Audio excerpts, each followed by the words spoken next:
Hey buddy, ready for a story? This one's called A Sky Blue Bench.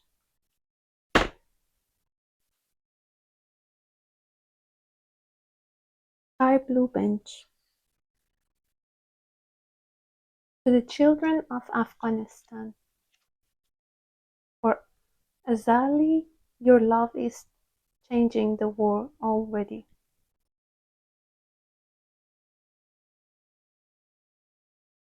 Arya walked carefully behind a long line of excited girls.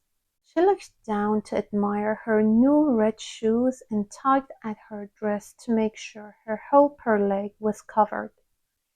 Arya got a helper leg after she had an accident. She stayed in the hospital for a long time and rested at home. Now she was ready to go back to school.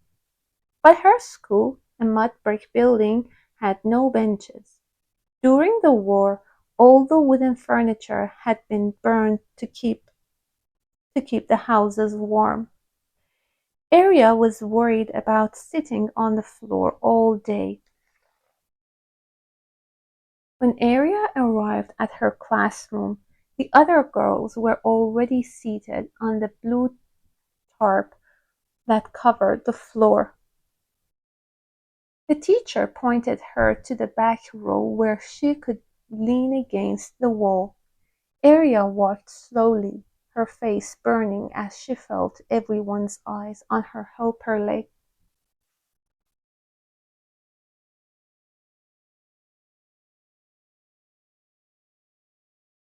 It didn't take Arya long to realize that it was not easy to sit down or to get up from the floor.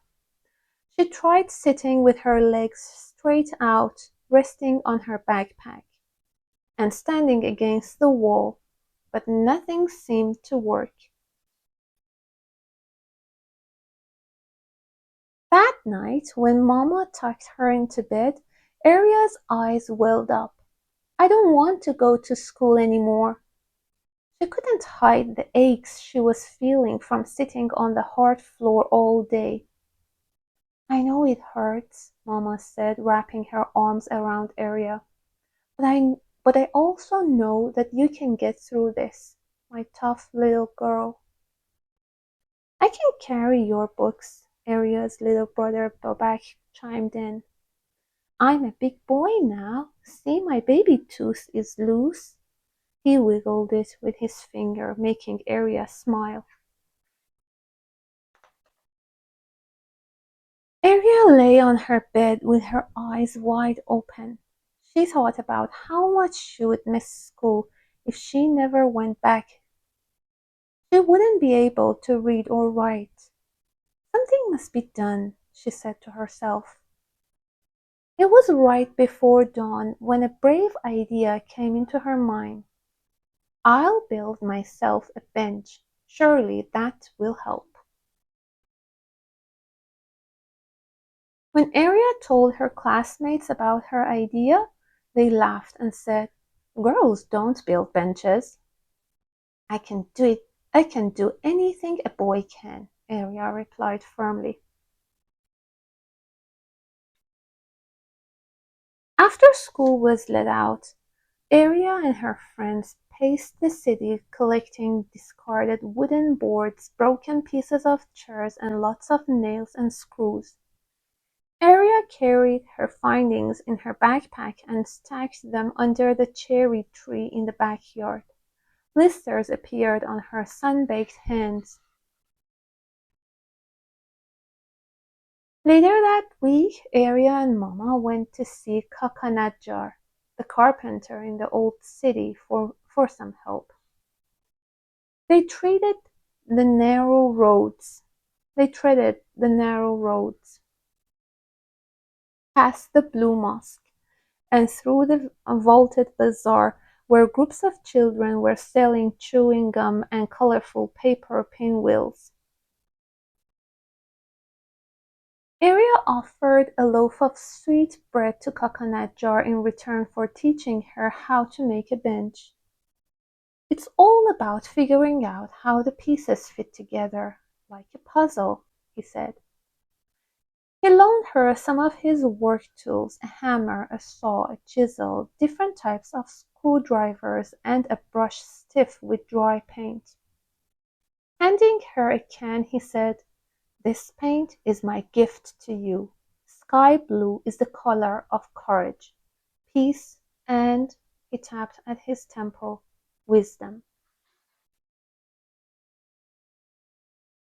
When the weekend finally came, Ariel woke up with the sunrise. She set up her workstation under the cherry tree. Her eyes were alight and her movements were brisk. First, she drew a bench pattern on the wooden boards. Then, with help from Mama and Bobak, she sawed the boards into mini pieces. Sawdust blew across the backyard, leaving an earthy scent behind. "Like a puzzle," Arya said to Bobak, showing him how to hold the pieces steady. She pressed the tip of a nail into the wood and hit it hard with the hammer. Thud, thud, thud. At last Arya dipped the brush into the sky blue paint and splashed layer after layer onto the wooden bench.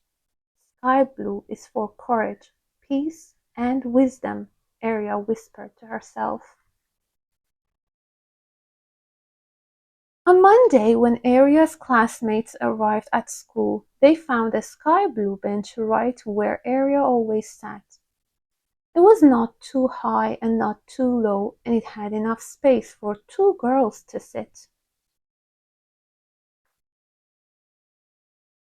The girls circled around with their chadors pulled over their mouths. "Wow," they said, "it's beautiful." Standing by the window, Arya watched her classmates' surprised faces. "Will you teach me how to build a bench too?" one of the girls asked Arya. "We need tables," said another, bouncing up and down like a rubber ball. "And a bookshelf too."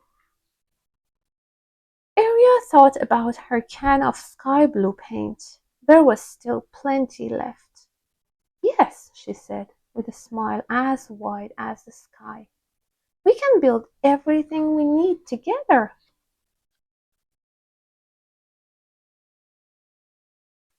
That's it. I hope you enjoyed this story. Thanks for listening.